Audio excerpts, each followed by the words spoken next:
Hello बच्चों, कैसे हो आप सब? ठीक हो ना? तो आज हम लोग नेक्स्ट क्वेश्चंस कुछ लेंगे। सिंपल है, इजी। एक्चुअली आप लोग ने एक चैप्टर पढ़ा था प्रोबेबिलिटी, जिसमें आपने एक इंपॉर्टेंट टॉपिक पढ़ा था जिसका नाम है एक्सपेक्टेड वैल्यू। एक्सपेक्टेड वैल्यू मतलब मीन। देखो लिख कर दिया है मैंने फॉर्मूला है E of X is equal to summation X into P of X. यानी ई ऑफ एक्स कैसे मिलता है? एक्स और प्रोबेबिलिटी को हम क्या करते हैं? मल्टीप्लाई करते हैं। ओके, मैं एग्जाम्पल करके दिखाता हूँ आपको। जैसे कि मैंने आपको बोला, एक डब्बा दिया आपको मैंने, इस डब्बे को हम बोलते हैं प्रोबेबिलिटी डिस्ट्रीब्यूशन। ओके, एक मैंने आपको एक्स का कॉलम दिया है और एक का क्या दिया है? पी ऑफ एक्स का कॉलम दिया है। ओके, एक मैंने ले लिया 0, एक मैंने ले लिया 1, एक मैंने ले लिया 2, ये हमारी एक्स की वैल्यू हो गई। और पी ऑफ एक्स मैंने ले लिया तुम्हारा एक 0, ये 0.6, ये 0.4। ओके, अगर आपको बोलेंगे ई ऑफ एक्स निकालना है तो कैसे निकालते हो आप? सिंपल, मैंने पढ़ाया है, या आप पढ़ भी चुके हो 12th में, लोअर साइंस में। ओके, कैसे निकालते हैं? इसको मल्टीप्लाई करो 0 प्लस इसको इससे मल्टीप्लाई करो 0.6 प्लस इसको इससे मल्टीप्लाई करो 0.8। जो भी ऐड करके आएगा तुम्हारा ई ऑफ एक्स होगा। वो फॉर्मूला लिखने की जरूरत नहीं, तुम डायरेक्ट करना है तुमको अभी। वो फॉर्मूले का मतलब ही ये है कि हमको समेशन मतलब क्या करना है? सम करना है। किसको सम करना है? दो चीजों के प्रोडक्ट का। और दो चीजें क्या है? एक एक्स है और एक पी है। इसलिए मैं एक्स और पी को इंटू करता हूं। ओके, तो ये तुम्हारा था। तो अब हम लोग ये क्वेश्चन सॉल्व करेंगे। इस क्वेश्चन में क्या बोला है देख लो। एक पी वेव दिया है आपको। ओके, डिस्ट्रीब्यूशन दिया है, एक्स की वैल्यू दी है डब्बे में 0 1 2 3, और पी ऑफ एक्स दिया है, ये क्यू क्यूब है, ये 3q² पी है, ये 3q_p² है, और ये p क्यूब है। और ये साथ में कंडीशन दिया है कि p प्लस क्यू की वैल्यू 1 है। तो बताओ ई ऑफ एक्स क्या होगा? ये चार ऑप्शन है।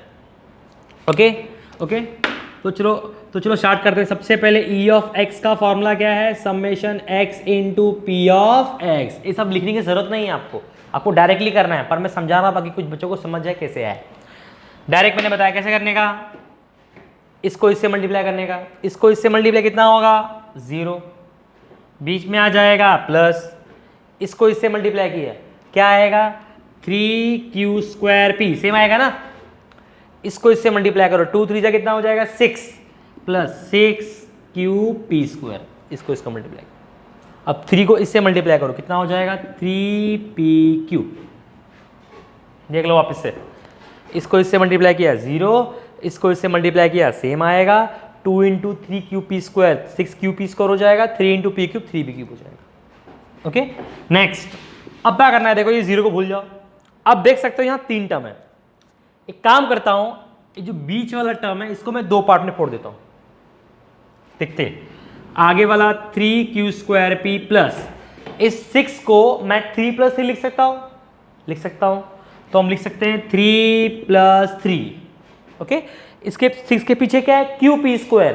तो इनके पीछे भी क्या आ जाएगा? सेम ही आ जाएगा, qp², आगे सेम। इसको मैंने 2 पार्ट में कर दिया। कुछ बच्चे बोलेंगे सिर्फ 5 + 1 क्यों नहीं किया, 4 + 2 नहीं किया। अरे कर सकते हो, लेकिन यहां पर देखो, यहां आगे पीछे 3 है, तो अगर बीच में भी 3 लाएंगे तो इजी पड़ेगा। ओके, तो अब देखो 4 टर्म हो गए, 1 2 3 4। इसमें कॉमन देख लो, इसमें कॉमन देख लो, कॉमन निकल ही रहा है, इसलिए तो हमने 3 लाया बीच में। चलो कॉमन निकालते हैं, क्या बचेगा बताओ। देखो यहां भी 3, यहां भी 3 निकला, यहां भी q, यहां भी q, यहां भी p, यहां भी p, दोनों में pq है। तो मैंने कॉमन निकाल लिया pq। ध्यान से कॉमन निकालना। 3 गया, p गया, 2 q में से 1 q गया, तो 1 q बचा, प्लस बीच में प्लस। 3 गया, q गया, 2 p में से 1 p गया, तो बचा क्या? p। नेक्स्ट स्टेप, 3 गया सेम। देखो 3 गया, p गया, सॉरी, इसमें से 3p कॉमन निकले, p है खाली, तो 3p और यहां भी 3p, तो कॉमन से निकलेगा क्या? 3p। 3 गया, 2p में से 1 p गया, तो क्या बचा तुम्हारे पास? क्या बचा? 1 p बचा, 1 p। अरे सॉरी, इसमें p नहीं, p² कॉमन निकल रहा है। ध्यान से देखो, ये p² है, p³ है, तो p² निकल रहा है कॉमन। देखो ना, q दोनों में नहीं है, दोनों में से 3 है, 3 निकल गया कॉमन।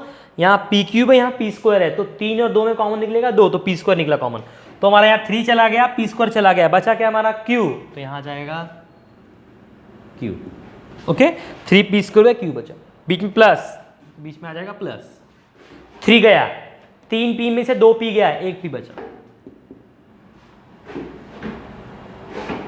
पी प्लस की वैल्यू देखो तुमको दी हुई है, कितनी दी है 1, डाल दो इसमें, तो 3pq into 1 plus 3p² into 1, same वो भी हुई p प्लस क्यू। एक और स्टेप, फिर से कॉमन निकालो, देखो कॉमन क्या निकल रहा है, इन दोनों में फिर से 3 निकल रहा है, यहाँ भी p, यहाँ भी p कॉमन निकला। लास्ट स्टेप क्या बचा बताओ, 3p गया, क्या बचा q प्लस 3 गया, p गया, 1 p बचा, फिर से p प्लस क्यू आया, और p प्लस क्यू की वैल्यू कितनी है 1 है, तो तुम्हारा वैल्यू क्या आया 3p इंटू 1, यानी तुम्हारा वैल्यू क्या आया 3p। कौन सा ऑप्शन है सी। ओके, कॉपी कर लो फटाफट इसको, नेक्स्ट पे जाते हैं।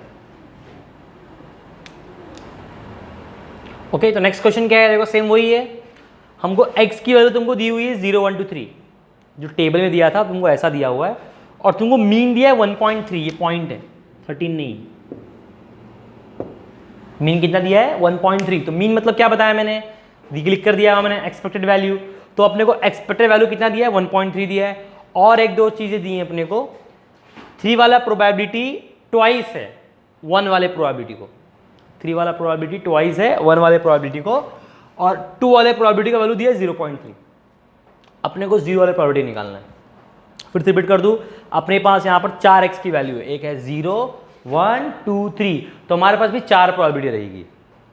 ओके, एक 1 का प्रोबेबिलिटी, एक 0 का, एक 2 का, एक 3 का, अपने को फाइंड करना है 0 का, अपने को फाइंड करना है 0 का। तो सिंपल तुमको मैं बता दूं, तुमको 4 प्रोबेबिलिटी होना चाहिए, जिसमें से एक मिसिंग है। अगर तुमको बाकी 3 का प्रोबेबिलिटी मिल गया तो चौथे का आराम से मिल जाएगा। क्यों, कैसे, तुमको पता होगा कि सारे प्रोबेबिलिटी को ऐड करेंगे तो क्या आता है 1 आता है, ये पीएमएफ की प्रॉपर्टी है, sum of all the probabilities always 1, तो मान लो 1 आना चाहिए, तो बाकी 3 का सम करके 0.8 आ रहा है, एग्जांपल बता रहा हूं मैं, बाकी 3 प्रोबेबिलिटी है, मान लो मेरे पास 0 का निकालना है, तो 1 का 2 का 3 का प्रोबेबिलिटी है मेरे पास, उनको मैंने जोड़ लिया, समझो 0.8 आया, अब टोटल 1 होना है, तो 0.8 3 मिला कर आया, तो चौथे का क्या होगा 0.2 होगा, तो डायरेक्टली मिल जाएगा। तो पर हमको यहां पर देखना है कि बाकी 3 कैसे निकलेगा। अब बाकी 3 में तुमको देखो 1 दिया है, मैंने क्या बोला, सुनो, हमारे टोटल 4 प्रोबेबिलिटी होनी चाहिए, जिसमें से कितना निकालने बोला है, एक चौथा निकालने बोला है अपने को, बचे 3 में से एक और दिया हुआ है, बचे 2, अब वो 2 हमको दिए नहीं, 2 को कुछ घुमा फिरा के कुछ उन्होंने क्वेश्चन दिया अपने को, उन दोनों को सॉल्व करना है। अगर उन दोनों में कोई वैल्यू मुझे मिल गया तो अपना आंसर आ जाएगा। करते हैं, सबसे पहले प्रॉपर्टी वही लगाएंगे, प्रोबेबिलिटी को प्लस करेंगे तो आंसर कितना आएगा 1, प्लस करो, पहले कौन आएगा 0 वाला प्रोबेबिलिटी, 0 की वैल्यू है ही नहीं, तो इसलिए ऐसे ही रहेगा।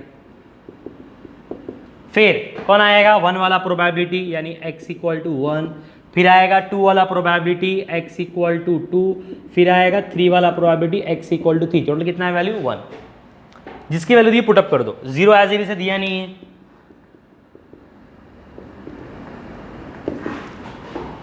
1 का प्रोबेबिलिटी कितना है, दिया है क्या, नहीं दिया, एज इट इज रहने दो,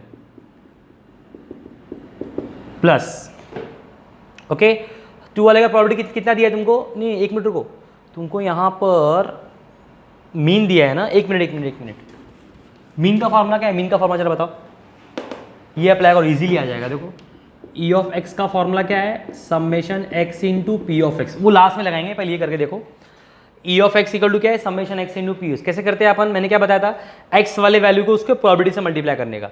तो चलो 0 है और 0 से मल्टीप्लाई होगा, तो 0 इंटू किसका होगा, 0 प्रोबेबिलिटी से मल्टीप्लाई होगा, प्लस अगला वैल्यू क्या है 1 इंटू क्या, 1 वाले प्रोबेबिलिटी से मल्टीप्लाई होगा। नेक्स्ट 2 किससे मल्टीप्लाई होगा, 2 वाले प्रोबेबिलिटी से मल्टीप्लाई होगा। 3 किससे मल्टीप्लाई होगा, 3 वाले प्रोबेबिलिटी से मल्टीप्लाई होगा।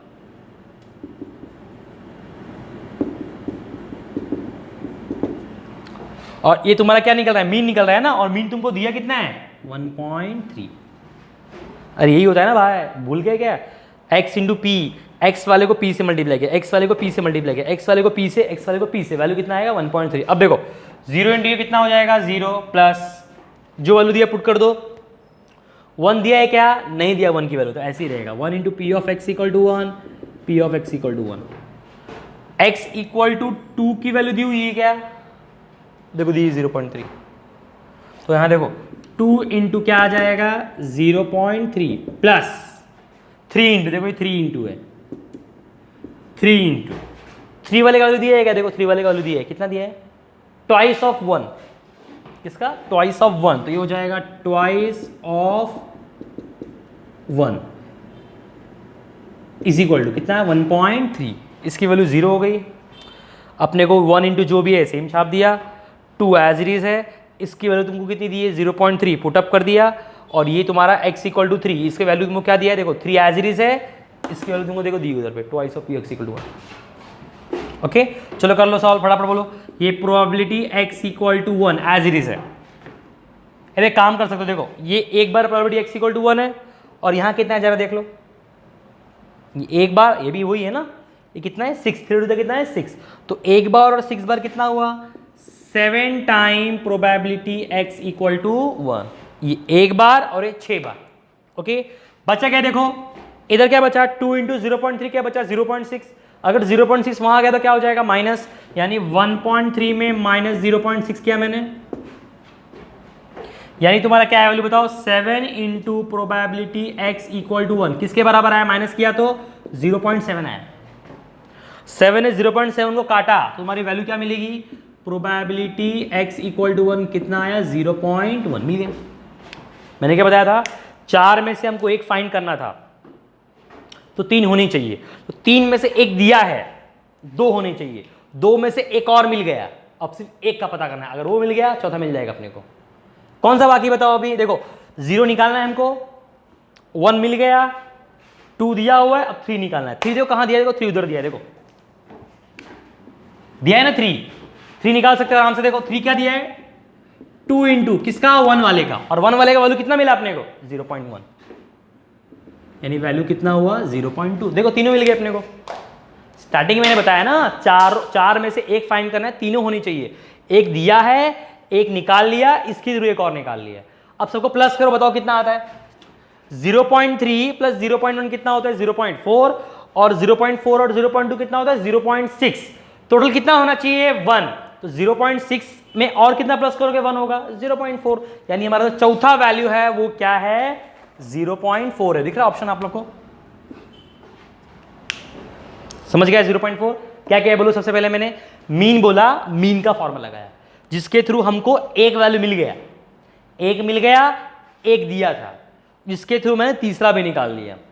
प्लस करे कितना होना चाहिए 1 होना चाहिए, तो प्लस करो, देखो एक ये वैल्यू है 0.3, एक ये वैल्यू है 0.1, कितना हुआ 0.4 हुआ, एक ये वैल्यू है 0.2, 0.4 0.2 कितना होता है 0.6, बचा कितना 0.41 होने के लिए, तो चौथा वैल्यू 0.4 है।